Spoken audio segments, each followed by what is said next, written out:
everybody. Welcome all to the Route Consultant Weekly Webinar.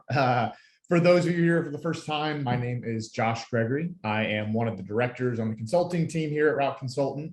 For all of our regular attendees, welcome back. For everybody who's new here, we try to have a lot of fun, and just kind of the general format of today is I'll go through some content, and then at the end, we'll have an open Q&A where we will try to get to everyone's questions. Can't promise we'll get to all of them, but we will try. And so we try to make this really informative for everyone who comes, whether you're a new buyer or a contractor. We try to bring information that'll help everyone. I will be co-hosting with Bridget today. She'll come on a little bit later. She's one of our consultants on the team, and she helps guide all of our buyers through their first acquisition if they come on the consulting side of things. And so she'll be on for the Q&A, helping answer all of those questions. Before we get to all the fun stuff, I do have a quick disclaimer that I have to read for you, as I do every week.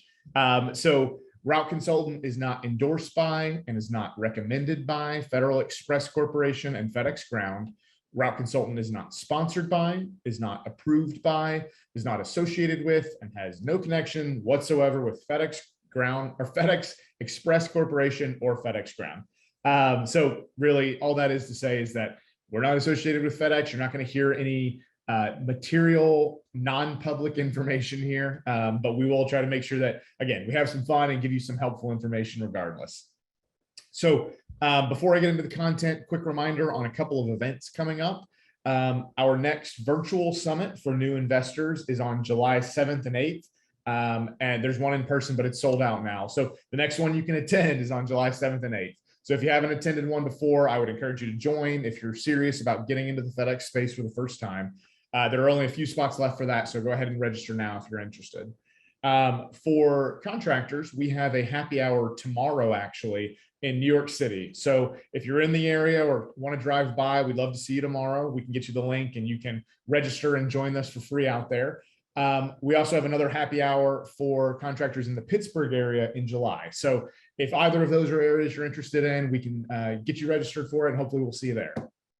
Now, one of the big things here, weekly tradition with these webinars, is that for you to ask us a question, you also have to answer one of our questions. So once we get to the open Q&A, you will be typing your questions into the Q&A box. So put it in the Q&A, not the chat. But before you type in your question, you first have to give us the answer to the question of the week. So the question of the week this week is, what is your biggest phobia, your biggest fear? So Bridget and I will answer that later before we get started. And then each of you, before you type your question to the Q&A, make sure you answer our question first. And again, put it in the Q&A, don't put it in the chat or we will miss it. So now just jumping into the content a little bit, whether you are looking to buy a FedEx business or you've been operating as a contractor for years, it can be incredibly valuable to know the typical ranges that you can expect to see for key expenses and where they'll fall in the business. It is really hard to know if your expenses are too high or too low in categories unless we help build that frame of reference for you for expected ranges. So I'm going to spend some time today talking about what you can expect in those key metrics on your P&L. And the way that we're going to talk about those metrics is as a percentage of total revenue. I could give you a dollar amount, $100,000 for an expense, but it doesn't really mean anything unless you know the size of the business and how that compares to the overall of the business. So when we go through these expenses and I talk about the ranges, it will be as a percentage of revenue. So I'm going to talk about P&D first, and then I'll talk about line haul. So I'm going to do both, but I'll do one at a time. And I'm not going to go through every single line item in the business, but I will talk through the major categories that if you can have control over those, it's going to have the biggest impact on the bottom line. And we have some of these sample P&Ls that we can send after the fact if you reach out to the team, separated for both P&D and line haul, that kind of calls out all of the line items and says where they should fall in an expected range. So to start with, on the P&D side, we'll start with revenue. And really the best way to think about revenue is, and especially if you're trying to compare it to others, is by looking at it on a route by route basis. So the typical FedEx business does about $100,000 to $130,000 in revenue per route in a year. And just as a reminder, a route is one driver and one truck. And the average business is about 8 to 15 routes. So if we, for instance, looked at a 10 route business, we would expect the revenue to be somewhere between $1 million and 1.3 million, where you multiply 10 by 100,000 and 10 by 130,000. And that's kind of the revenue we would expect that range to fall in. Now, that is not to say that if you see a business that's doing wildly more or wildly less than this range, that they're lying, that they're cooking the books. It doesn't necessarily mean that, but what it should do is just help you know that it's something outside the expected range. So that could very well be reality, but you just need a little more context and description as to why that's happening or how that's possible. So as I'm going through these today, that's really how you should think about them. These are the normal ranges. And if it's outside of that, that's fine, as long as you can give me an answer for why that's happening if you're looking at these routes for the first time. So the first major expense to talk through is driver wages. And so whenever you see a prospectus from us, and if you look at that sample P&L we actually separate this line item out from manager wages. So we keep those as separate line items. And it's really because driver wages is basically the most important expense to manage properly to run at a healthy margin. So what we typically see is that driver wages should be between 35% and 52% of revenue. And to be clear, that is gross wages. So that's no employer tax, that's no payroll tax, that's no workers' compensation, that's purely gross wages. And so we gave that range 35 to 52%. And really what we try to shoot for and what we push people to shoot for is about 44%. That's really the spot where you are making good money, but you're also paying fair wages. So the reason payroll and driver wages in particular is such an important expense to control is that if you are up on the high end of payroll at 50% or more, even though that may fall within the typical range, you're probably paying 5 to 10% too much on payroll, which has several follow-on effects. So you're most likely running too many routes with too many drivers, which leads to an increase in fuel. It increases your repair and maintenance costs. And any extra dollar you pay in payroll has a follow-on effect to things like payroll tax and your workers' compensation payments. Both of those costs are a function of your overall payroll cost. So when payroll cost is high, it leads to a follow-on increase in expenses and other line items as well. So if you let that expense get out of hand, it can have really huge effects on your margins. So that's why it's the first expense you'll see on any of our prospectuses. It's separated from managers because that is the one that you need to spend the most time focusing on and trying to control. Now, there are also certainly differences in average pay rates based on the cost of living in the area you're running routes. And FedEx does take that into account when they're creating contracts. They do look at the expenses to operate in one area versus another. But that being said, we have seen that you will generally run at a better payroll rate, a better margin in the part of the country that has a lower cost of living.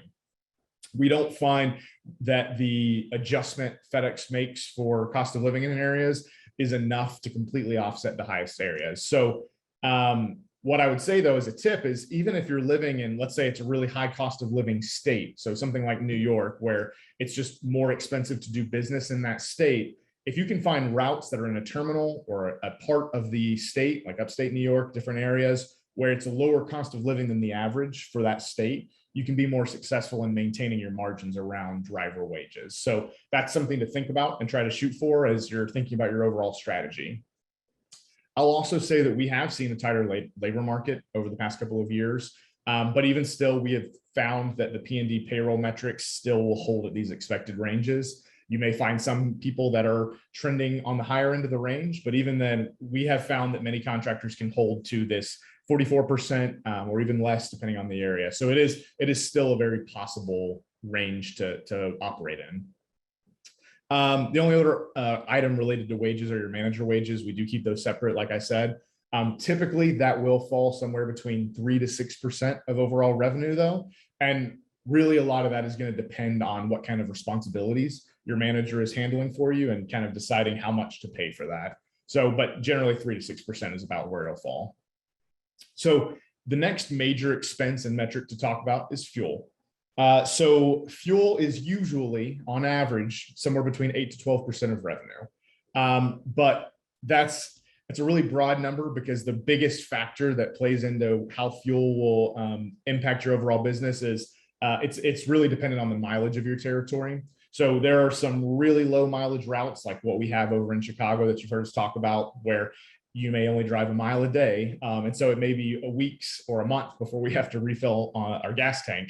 And you can see fuel be as low as 3 or 4% in those areas. There's also some really high mileage territories we have where we're driving over 200 miles a day, and it could be up to 18%. But those are exceptions. Those are really on the far ends of the ranges. In general, you'll see 8 to 12%. Now, I want to be really clear that this is the biggest expense right now that is operating in a range outside the average. So I talk about that 8 to 12% as kind of a normal fuel payroll range, or a fuel range for expense. But we are currently in an environment where in a lot of deals, a lot of businesses we're viewing, and in our own businesses, we're seeing 14 to 18% be the normal range for a lot of P&D businesses right now, due to everything that I'm sure everyone knows about, is aware of, and feels at the pump, where the war in Russia, supply chain issues, fuel is high right now. And FedEx does provide a fuel supplement, but you still make more money when fuel prices are cheaper. So right now we are seeing typical ranges be higher than normal. So I want you to think about normal ranges, but just know that fuel is not really operating in a normal range right now. And so 14 to 18% is more of what we're seeing. There are several smaller line items to just briefly talk about. So on the insurance side, workers' compensation and physical damages are the main ones for P&D. It's usually about 4 to 6% of your overall revenue, but workers' compensation in particular is really a function of your gross payroll. And the base workers' compensation rate is also dependent on the state. So there are some states where the base is twice as high as the average in another state. That does not mean that it's twice as risky to operate in that state, but it more has to do with the court systems and some things around resolving claims where a workers' compensation insurance broker will assign a higher rate to certain states. So it's not necessarily something you can control. Over time, you can work to lower that rate and kind of show you are a safe operator. But in general, we usually see that insurance line item fall between 4 and 6% of revenue. Another one is payroll tax.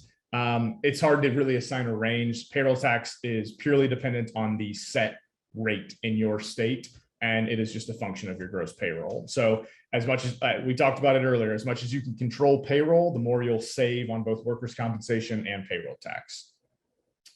But the last major line item to talk about is repair and maintenance. So the average fleet that we see will have repair and maintenance expenses of about 8% to 12% of revenue.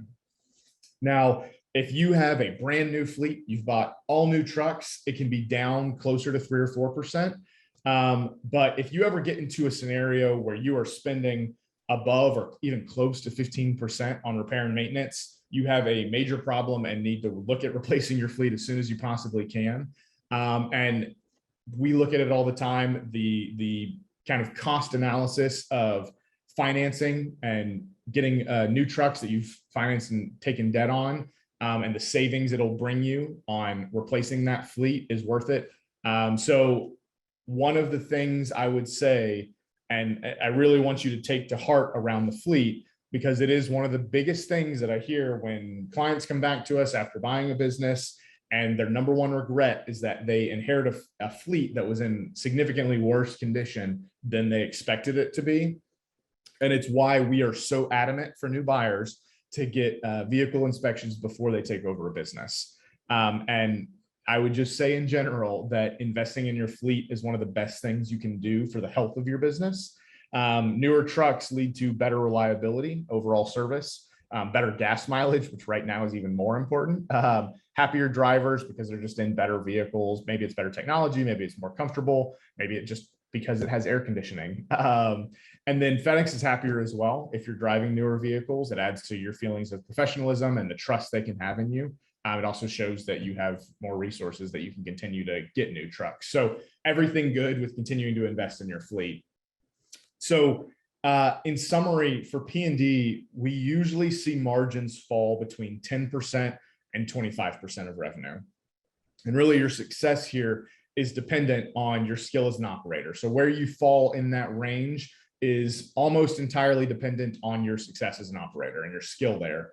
And I would say, for a really clear caveat for buyers, it is just about impossible to do anything north of 30% margin in the P&D space. So anytime you see that type of margin range, it should throw up a bunch of red flags.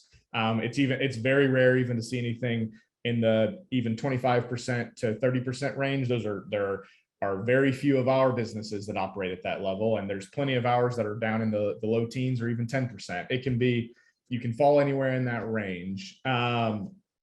So that, like I said, the main point of all of this is to give you ranges you can be comfortable and think about in the P&D space when you're evaluating businesses.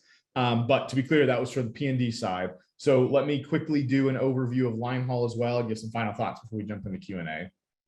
So even if you are not a line haul contractor, if you're only focused on P&D, or if you're only a P&D contractor, it's still really valuable to know both sides of the business. We started in P&D. We don't regret that, but we would have gotten to line haul a lot sooner if we had known more about it from the beginning. So I think it's really valuable for your overall understanding of the business and thinking about future and growth to know both sides. And so if you're line haul, know P&D, and vice versa.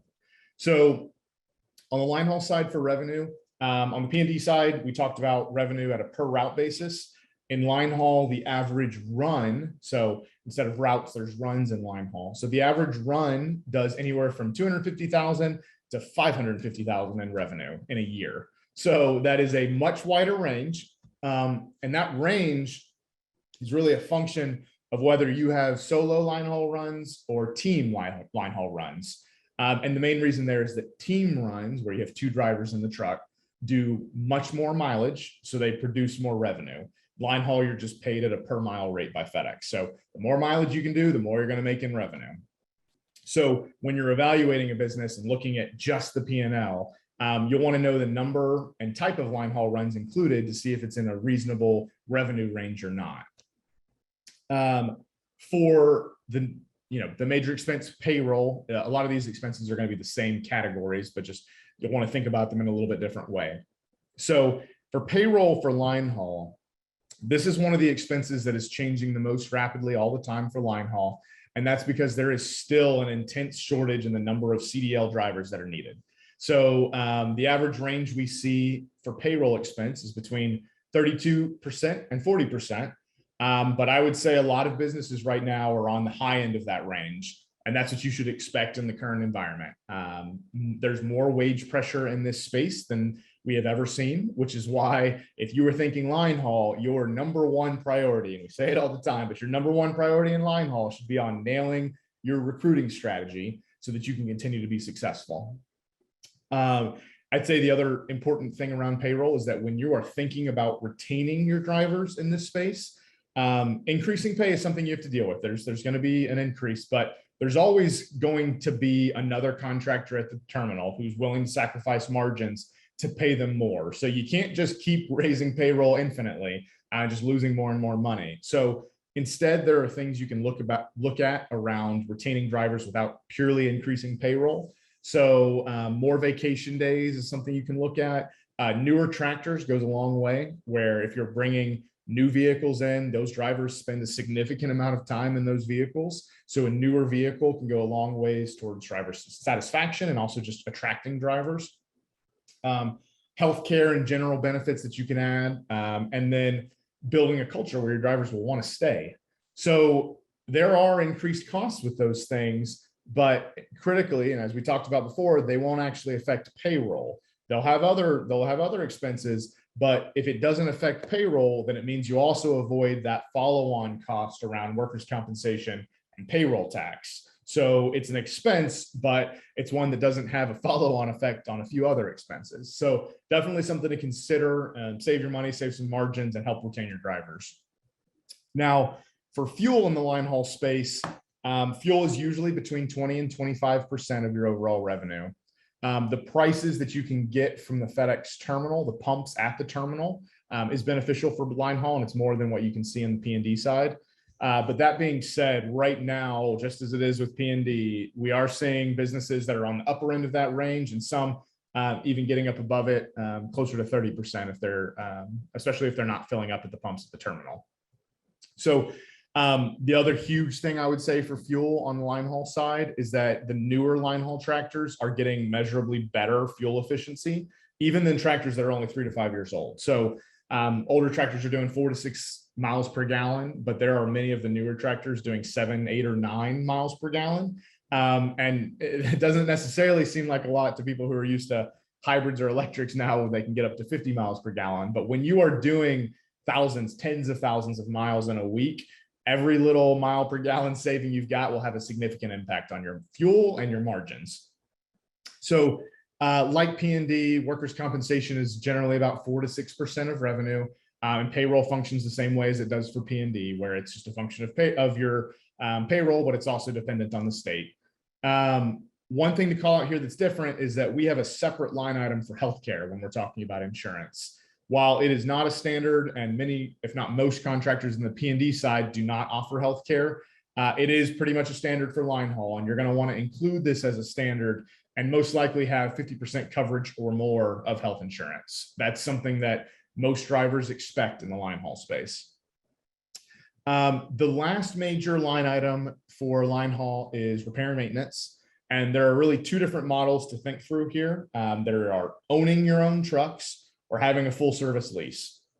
So for owned tractors, ones that you own outright, you'll usually have about 3 to 9% of your revenue going towards repair and maintenance.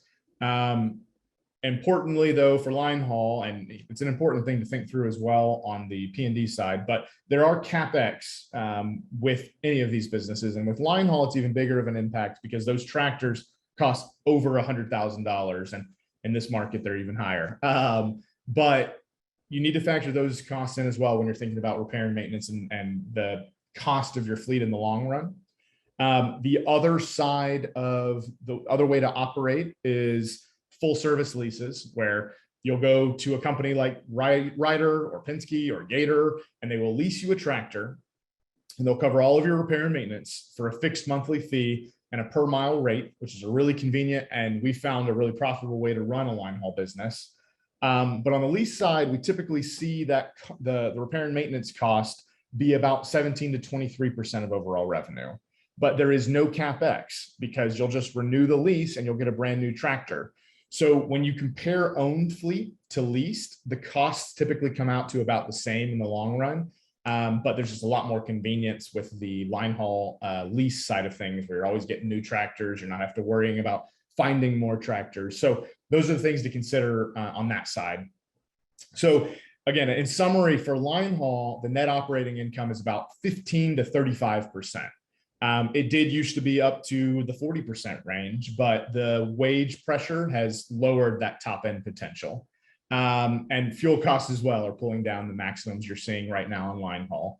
And remember, you'll usually only hit the high end of the spectrum if you are running team runs or getting really high mileage to kind of reach those upper ends. So in general, though, for buyers, I want you to remember these ranges and use them as a frame of reference when you are reviewing routes in the market right now. There may be outliers outside the expected ranges, but anytime you see them, it should just throw up a red flag. So where you need to get extra detail, ask more questions to feel confident. For contractors, these are really helpful structures to know if any of your expenses are out of the normal and to know which ones you need to spend more time and energy on to correct and improve your margins. And if you need advice and a strategy on how to do that for your particular business, reach out to our team and we can talk you through developing that strategy. So that is it for the metrics on P&D and line haul. And it was a lot. And like I said, if you were having a tough time following all the line items, we do have a couple of example P&Ls that we can show you for both P&D and line haul and send after the fact if you reach out to the team. But now I will bring on Bridget to walk through our new inventory for the week before we get to the Q&A. All right, thanks, Josh. All right, we had 16 new listings on our public site this week, so I'm going to run through them pretty quickly. Normally, I tried to give a couple details. We'll keep it pretty bare bones this week to get through them because we want to get your questions answered. So The first one is out of Atlanta, Georgia. This is a 10 P&D route operation listed at 1.175 million. This is currently operating around a 20 to 21% EBITDA margin. Looks very healthy. Next one we have is out of Green Bay, Wisconsin. And this is carved into two portions.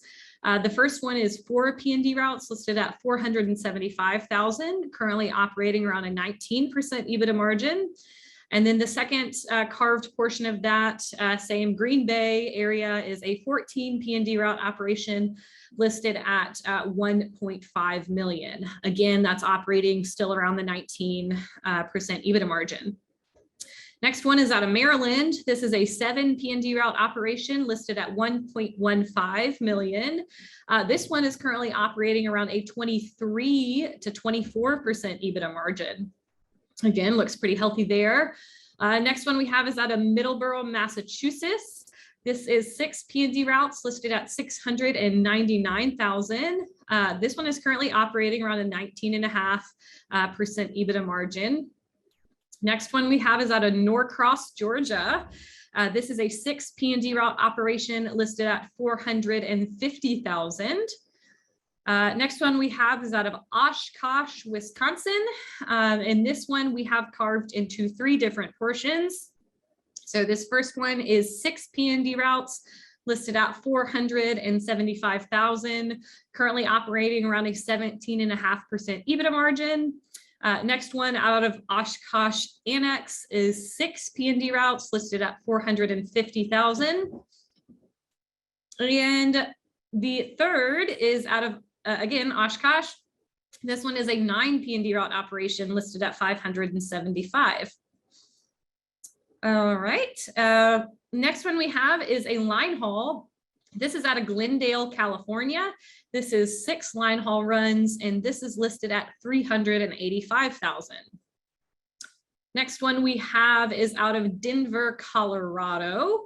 Another big line haul. This is 15 line haul runs, and this is listed at 5.7 million.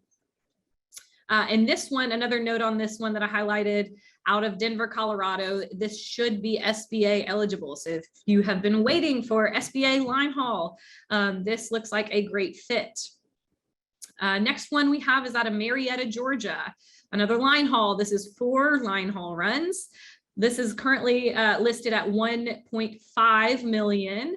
And this one is operating around a 24 to 25% EBITDA margin. Next one we have is a DSP Amazon out of Boston. And this is going to be 35 DSP routes listed at 1.186 million. Next one we have another Amazon is out of the Northeast. Again, this is a fairly big 20 DSP routes listed at 1.375 million. Next DSP is out of Riverside County, California. This is 21 DSP routes listed at 850,000. And the last DSP we have is out of Iowa City. You guessed it, Iowa. This is 25 DSP routes listed at 500,000. So if any of that seemed interesting to you, please reach out to our team and we will get you more information. We definitely have it. I gave you basically the bones of the business there, if you can even say that. So please reach out if you have any other questions. Thanks, Bridget. Mm-hmm. All right. So reminder before Bridget and I answer, the question of the day this week was, what is your biggest phobia or your biggest fear? So if you're asking a question in the Q&A, you got to make sure to answer our question first. So since you talked last, Bridget, I'll give you a break and I'll answer first. So my biggest one is actually claustrophobia. It's one that I didn't think I wouldn't have thought I had. And I think I experienced it most acutely and I really wouldn't say that it's fear of water, but it did happen in the ocean where it was really dark. I was scuba diving and hadn't had really any training and they just kind of threw us in. And I realized it felt kind of like everything was closing in and couldn't breathe, which also had to do with the fact that I was underwater, I had a scuba tank on, but I have experienced it a few times where I know that if I had to think of the worst ways to die, it would be in a tight place where I couldn't breathe. And I am very confident in that answer for me. All right. Yeah. Dang. Well, that's pretty good. You and I now have something in common, I guess. Yeah. That's the only thing. Yeah, I know, nothing else. No, I'm kidding. So yeah, my biggest fear or phobia, the first thing I thought of was claustrophobia. Not that it's really severe. I've never been scuba diving, but I have been snorkeling and that was a blast. But when I think of being claustrophobic, things that really make me upset are those like Discovery Channel shows or something where they're like in little caves and they're crawling across. Yeah. It makes me panic. Yeah. So anytime when we were in middle school, we went to like Mammoth Cave or like out on field trips. And that was really hard for me because I just kept thinking, you know, what if it all caves in or, so anyways. I hear you. Trust me, I relate. That's kind of my big thing. And if I was maybe thinking of a fictional thing, my head went to a Demogorgon from Stranger Things because have you watched the new season? Because I just started and I'm absolutely terrified. Absolutely terrified. I am one episode in and I'll do it. Yep, that's all it takes. If you guys have not watched Stranger Things, I highly recommend. And then you'll understand my fictional phobia there of a Demogorgon. All right, so let's get to the Q&A and see what you guys are scared of. All right, first one we have here is from Gary. Gary says his biggest phobia is sharks. Very good. I think that's a lot of people would relate. Fair fear. Yeah, fair. Gary wants to know, when you find a line haul operation you're interested in purchasing, and when you have the buyer-seller phone call, what is the most important question you need to ask? What information do you want to find out at this point? So buyer-seller call, what are some quick, big line items? Yeah, so I mean, in general, first thing is if there's anything that you don't understand or don't just need more context on in the numbers, so especially looking at what we talked about today, if there's any of those expenses that look really outside what we're talking about, that's something that you definitely want to get answered in that call. Even if they don't give you a real answer, let them have a chance to address it. They may have great context that answers it. I always like to know what the owner is actually doing in the day-to-day, because that is who you will be. So once they're gone, what are the things you need to know how to do? And then what does that look like from an hourly perspective? What kind of time investment do you need? I think it's really important to hear about culture at the terminal and on the team. That's something that you won't see in the numbers. So it's good to hear kind of how they feel about the team and the terminal. It's also good to know more about the terminal manager personality. The next step, if you decide to move forward on the deal, is you'll have to interview with that terminal manager. So hearing more about what a day in the life is like is really important. So really, it's anything like that that maybe seems softer, but I think are really important for getting more color on the business than what just shows up in the numbers. Absolutely. All right, next one we have is from Patrick. Patrick says his biggest fear or phobia is failing. And I'm assuming as a FedEx contractor, that would be pretty rough. Yeah. I'm sure a lot of people here can relate with that. He wants to know, how has the price of fuel affected the value of P&D routes? I know we've covered this quite a bit recently, but maybe just a quick answer here. So from a multiple perspective, these businesses are still selling at the same multiples, but the way a multiple works is that it is a multiple of net income. So as fuel costs increase, if they are tightening the margin, then that means that the net operating income is decreasing. So even if the multiple stays the same, sometimes the prices are decreasing. So as margins tighten, even though the multiples are still staying the same, there's still the future confidence in the FedEx space in general. Sometimes the prices can be lower if the margins have tightened. Okay, awesome. Next one we have here is from Jason. Jason says his biggest fear is spiders and not being able to take another vacation. I can't relate with. I'm okay with spiders, but yeah, not being able to take another vacation it's a real one. That's fair. I guess for me, it depends on how big the spiders are. If they're little guys, the little jumpers, like I can usually get those. But if it's a big daddy, no, I'm walking away. I'm spraying it down. I am not touching that thing. Yeah, that's fair. All right, Jason wants to know. Oh, okay. He says, I'm a new contractor.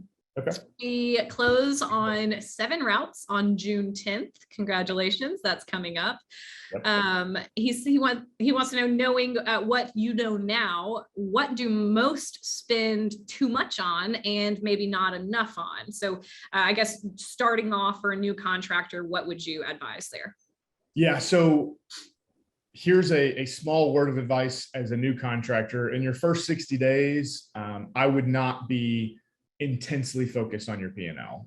You want to track it, you want to make sure you're seeing that, but there's a lot of transition. There's a lot of things you have to understand about the business. I wouldn't be focused on being perfectly optimized and efficient in that first kind of 60 to 90 day period.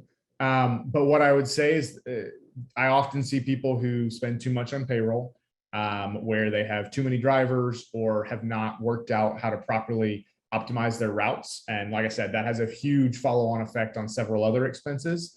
And then the one that I see people not spend the most on or enough on is their fleet. They'll let your fleet get really old and have really high repair and maintenance. And it seems like the easier option, but almost always getting a newer fleet or at least replacing your trucks more often will lead to better margins and a lot of other add-on effects like we talked about. Better reliability of the fleet, better fuel and gas mileage, better driver retention. There's lots of benefits there. Yep. All right, next one we have here is from Mike. Mike says his greatest fear is full retirement. Mike, you and I could not be any more different. I'm just kidding. Yeah. My dad is the same way. My grandparents were the same way. They're like, I don't know what to do if I don't work. Yeah, I think I could find some things to do if I didn't work, but I understand the sentiment of at least wanting to always have something you're striving towards and being like, if you're losing a significant chunk of what you do every day and have done every day for decades. So I get it. Yep. All right. His question is, do we know how many of the 5,600 contractors are pushing for renegotiations? Do we have any idea of what's happening there? So we don't know exactly how many.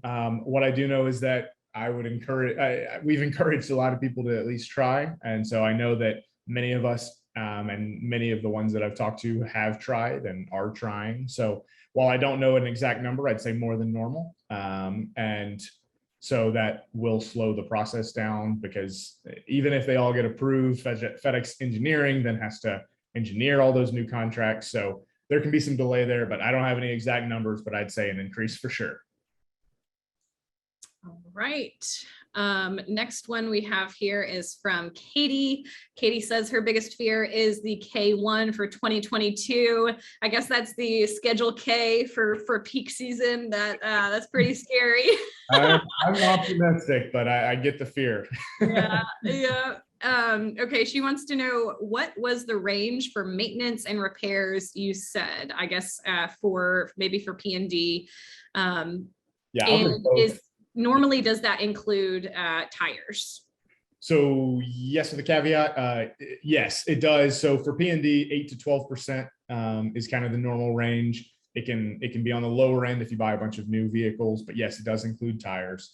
On the line haul side, it's usually about 3 to 9% if you own the vehicles. That does include tires. If you lease the vehicles and it's a full service lease, it's basically going to be about 17 to 23%, but that includes the price of the lease, which essentially includes your CapEx forever. Sometimes it'll include tires, sometimes it won't. It just depends on the lease agreement. So that's the only caveat there. Yeah, that kind of answers the next question, but I'll go ahead. Micah says his phobia is spiders. Another spider phobia there, arachnophobia. And his question was, what is the typical percentage for a lease expense? Yeah, so 17 to 23% is what we normally see as kind of a total percentage of revenue line item for leases. All right. Next one we have here is from Douglas. Douglas says his biggest fear are crowds. He says he hates large crowds. I mean, it's similar to claustrophobia. It's a little bit different, but it's People are I get crazy. it. Yeah. They are unpredictable and crazy. Okay, he says, when you say payroll costs in the line haul businesses are 20% to 25% of revenue, are you including the workers' comp insurance premiums in the payroll costs? No, so that's purely gross wages. So no employer tax, no workers' comp premiums, no payroll tax. It's just gross. All right. Next one is from Arson. Arson says his biggest fear is hurricanes, although he has never experienced one. I mean, I haven't either, but plenty of tornadoes. Yeah. I hear you. Yeah, I have some family in Texas and they're always talking about hurricanes and it seems terrifying. Okay, he wants to know, is this a good opportunity for someone who doesn't have experience in logistics or supply chain? What can we say to somebody just now looking into the FedEx world? Yeah, it definitely can be. I know plenty of buyers, if not the majority, who have no experience in logistics or supply chain in their history. A lot of what FedEx is looking for are business owners. So there may be some business experience, anything you can bring to the table that you've done around hiring, managing people. If you've managed any kind of asset of high value, that's great. Anything you've done with safety. There's lots of things you can draw on in your past history to still be really successful in this space. You don't have to have been someone who has driven trucks for the past decade. You can still be really successful even if you don't have that. Gotcha. All right, next one we have is from Daryl. Daryl says his biggest fear or phobia is jellyfish. He didn't make it seem that dramatic. He actually said he just doesn't like jellyfish, but we're gonna make it his phobia since that was our question. Jellyfish are creepy. You never really see them. Every now and then you do. I have a fear that I'm going to be walking along the beach and then just step on one because, sometimes they wash up. Yeah, they get washed up. Yeah. And I'm so oblivious. Like most of the time, I'm just walking around and I've almost stepped on like a snapping turtle before here in Nashville. So I can see myself doing that. Yeah. Okay, but Daryl wants to know when it comes to, well, you mentioned some businesses claiming 30% or more margins. That could be a red flag. When you review FedEx statements and taxes, what are things to look for that are exaggerating the net? Yeah, so all of the ranges I talked about today, I would go through line by line and see how each of them fall. And if they're in that range, and if they're not, those are the ones to ask questions about. Something I see really commonly though, especially if it's a projection from some brokers, is if they include peak revenue, but they don't include any adjustment for additional peak expenses. That's something that can really inflate the margins where, yes, you can make a lot more revenue during peak season, but if they're not including the additional driver payroll, the rental trucks, and everything that goes into that, it can really overestimate what the business is worth. So really what I would say is look at those margins, look at those pay ranges or the expense ranges that we talked about today, and just go line item by line item and see which ones fall outside of it. And those are the ones to ask questions on. All right. Next one we have is from Doug. Doug says his biggest fear is waking up and finding out that we do not have enough drivers to cover all of the routes for the day. Or waking up and finding that 5 of them called out today. Yeah, I get it. Who here can relate? Oh man, too good. So he wants to know, for the profitability or expense analysis that you just went over, what all do you include in revenue? Are you including like brand, truck promotions, adjustment, contingency pay, service charge? What's included there?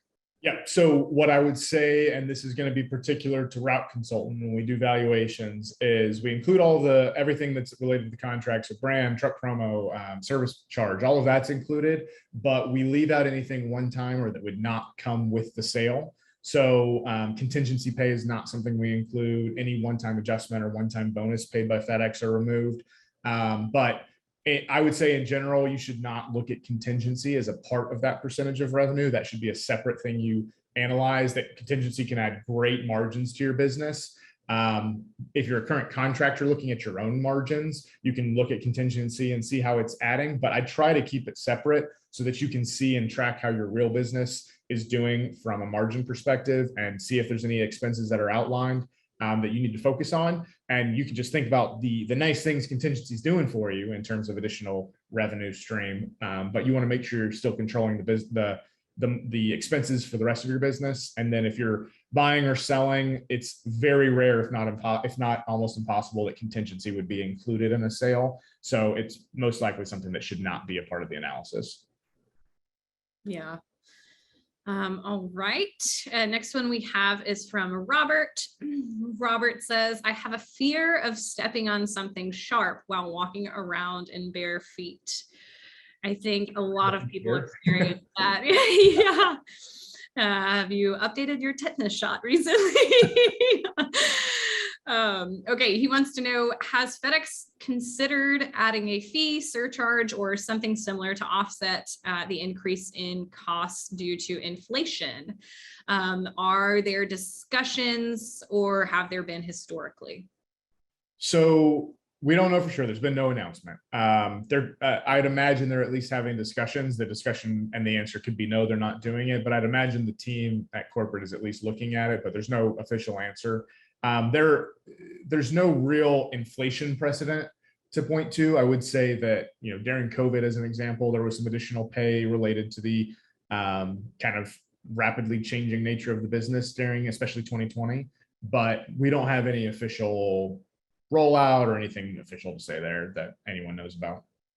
Right. And I would just say I'm definitely not speaking for FedEx here, but if they are being inundated with millions of renegotiations, that would definitely be a sign that they needed to have some response to mitigate those.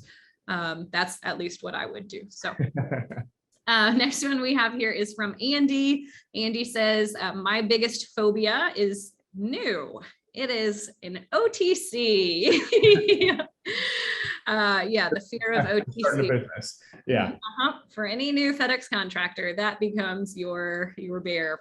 Mm-hmm. His question is, does the FedEx fuel surcharge vary by individual contracts, or is it just a flat surcharge? It does. It's a negotiated rate. It's a part of your negotiation when you get a new contract. So that will vary. It changes week to week dynamically with the price of fuel, but the actual base rate is a function of the negotiations you do when you sign up for a new contract. Gotcha. And I think that kind of answers Neely's question. Neely's biggest phobia is actually, this is pretty good. This is real. A fear of getting dementia when she's old. So that's very valid. Yeah. But yeah, same thing. Do FedEx line haul contractors get any breaks on fuel prices? Do they pay full retail rates at truck stops? And then, they also get some kind of compensation from FedEx as well. So there's the same surcharge for line haul as there is P&D. You will still pay full price at truck stops outside of the FedEx terminal. But if you fill up at the FedEx terminal, if your terminal has pumps, there is a pretty significant discount off the price of fuel. Sometimes it can be less. It does change some, but yeah, that is typically the cheapest place to fill up is at a terminal. All right. Next one we have here is from Kenneth. Kenneth says his phobia is snakes. We have a few snakes, snake-fearing people here today.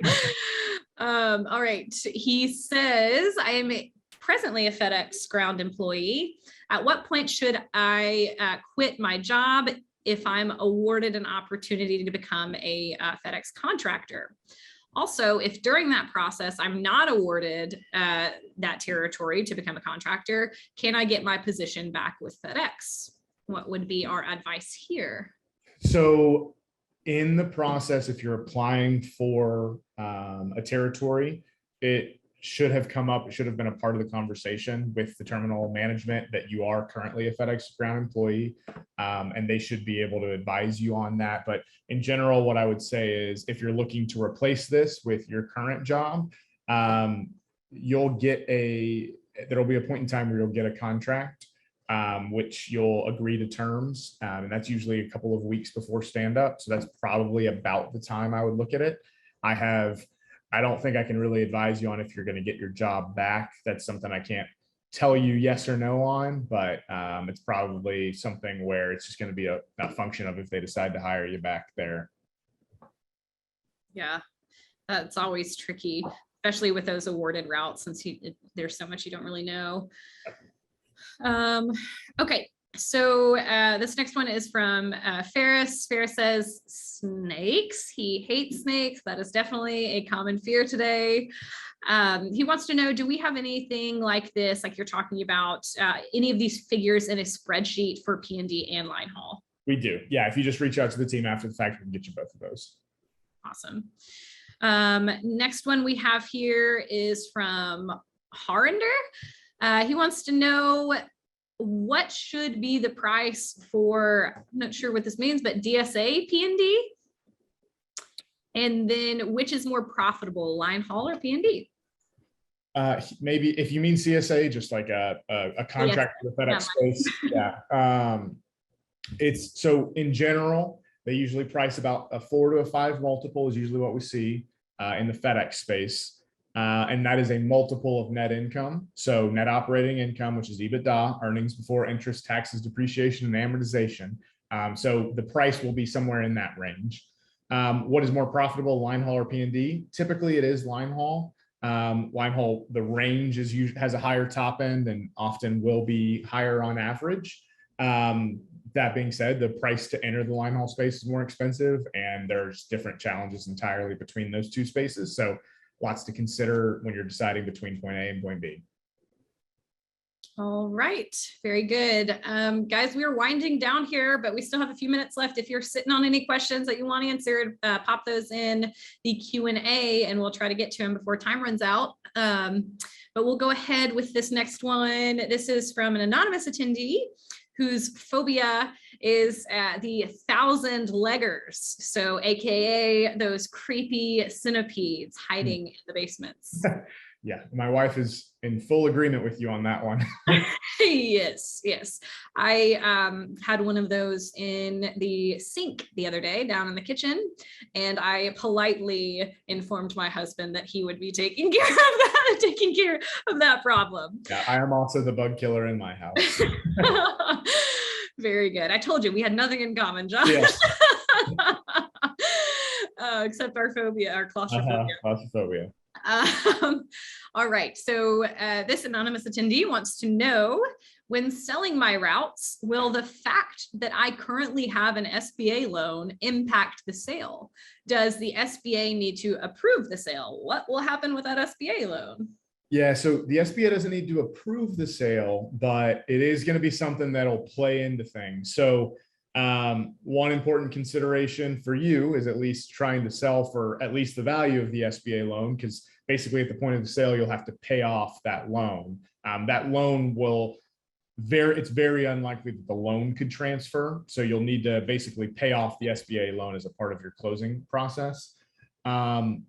Seller financing could be something that's difficult in that scenario. So let's say you're selling your business for $1 million and your SBA loan is for $900,000, but you are seller financing $200,000 of it. That's not going to work for the SBA because they would need to pay off the loan completely at closing. So you can only seller finance what the gap is between the SBA loan and what you are selling it for. So there's little things to consider, but they don't have to actually approve the sale, but they need to know it's happening and you need to be able to pay it off completely at that point.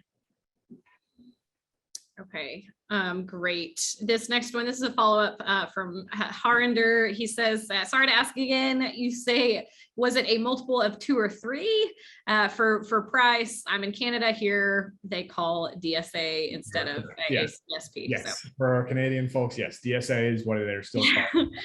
It's a little bit different in the model between Canada and the US, but yeah. I would say the multiples are still in the 4 to 5 multiple range. And I'll tell you the difference between what you may see us price something at versus another brokerage is we typically don't include any kind of projection for growth or peak season. And so the net operating income is a little more conservative. So the multiple's a little higher, but as a percentage of revenue, they're usually similar. But Canada is a similar multiple to the US. So 4 to 5 multiple still. Awesome. All right. And this last one, unless we get anything else, is from an anonymous attendee whose phobia is spiders. They want to know, when there is no wording about assuming debt when buying a company, can you just assume then that the trucks will be paid off at close? In theory, that's what it means, but that's a clarifying question you should ask. If it doesn't say anything about it and there's no debt, it should be something where the debt's cleared at closing, but that's really important to ask to make sure that you're not planning on buying a business for $500,000 and they're planning on you buying it and inheriting $300,000 of debt. So really you're paying $800,000. So it's an important question to make sure you clarify before you get too far. Great. All right. We just had John sneak one in here. He said his phobia or fear is being buried alive. Woof. That's right up there with claustrophobia. That's that's a more intense version of the thing I don't want. Yeah. And if you imagine all of the creepy crawlies, the bugs and the spiders, and I think everybody here would just agree that is awful. He wants to know, this is kind of quick and easy here, what are unassigned runs when you talk about line haul? Yeah, so for everyone who doesn't know, the main kind of designations you'll see for a line haul run is a designated or assigned run. That's kind of the main one, where there's a guaranteed run between point A and point B that'll happen regularly during the week. And then there's something called an unassigned run or an unassigned position, where essentially you have a position on the unassigned board, and the terminal will field those runs every day, and they'll go to different places every day. Sometimes they'll be the same, but if there were, let's say, 5 contractors on the unassigned board at the terminal, and there were only 4 additional unassigned runs that needed to go out that day, then the first 4 contractors on the unassigned board would get runs that day, but that 5th contractor would not. So unassigns, you may not get a run every day, but it's not a hierarchy. It's basically just that 5th contractor would then be at the top of the board for the next day. So it's just a rotation where you are taking kind of the additional volume at a terminal that's not tied to a dedicated run. So there's many unassigned runs that are very constant, and you may have even sometimes more mileage than a dedicated run, because that mileage will vary every day, and maybe sometimes those runs are higher. But sometimes there will be days where you don't run, or maybe even a week where you don't run because there's no additional volume. So it's just a function of what kind of volume there is at the terminal, how many contractors are on that unassigned board, as to how often you are actually fielding that run. So a really important question to ask if you're trying to evaluate an unassigned run is how long have they had it? Because really what you're trying to get is how much history is there on this unassigned run, so that I can get a sense of what kind of average mileage and revenue it's doing. Because if it's a completely fresh unassigned run and you don't have any history, it's really hard to know what it's worth, because you have no idea what the mileage or consistency is. All right. And we will end with this one that we got here from an anonymous attendee. This might take you the full minute we have, Josh, but their fear is quicksand. And I had to look it up, because when I was a child, I mean, obviously I know what quicksand is, but when I was a child, I thought quicksand was everywhere and it was really something to be worried about. But the Google says, well, it doesn't really calm my fears, but you can find quicksand all over the world when the conditions are right. It is most common near the coast, in marshes, or along riverbanks. So you are not safe from quicksand, people. Yeah, that's all. All right, this anonymous attendee wants to know, how is the best way to know that you are paying a fair price for a carve out? What that price should be for the sale from another contractor. So how would we even value that? What can they look at to see if they're paying a fair price when it is a carve out? Yeah, so from a revenue perspective, really what you're trying to do is get as firm of a sense as you can of the stops and the packages and how much of the overall business is going to you in the carve out. We'll do a lot of analysis where we'll run through in as much detail as we can exactly the revenue tied to your piece of the business. Even still, there's some variability once you actually get your new contract from FedEx. So that's kind of on the revenue side where you will get your final confirmation of revenue is once you get your contract from FedEx. They also include something called a PCAT, which shows the projected revenue. On the expense side, you can get pretty granular on the major expenses. So getting true pay stubs for all of the employees coming with the business, knowing exactly which trucks are involved to calculate the repair and maintenance. And that also will tell you what the fuel costs are going to be because you can look at mileage. So expense level, we can get pretty granular. On the revenue side, you can get a really firm sense of stops and packages tied to the territory. And then there may be a little bit of variability when you get your new contract for buying a carve out, but you will get that validation from FedEx before you close, showing what your revenue will be. Awesome. All right. Well, that wraps up the webinar today. Thank you, Josh, for leading us through the Q&A. It's always a pleasure. All right. Well, thanks, everybody. And we'll see you next time. And again, if you're in the New York area and you haven't signed up for the happy hour yet and you're a contractor, make sure to register. It's tomorrow, so you don't have time. Okay. All right. Thanks, everybody. Bye.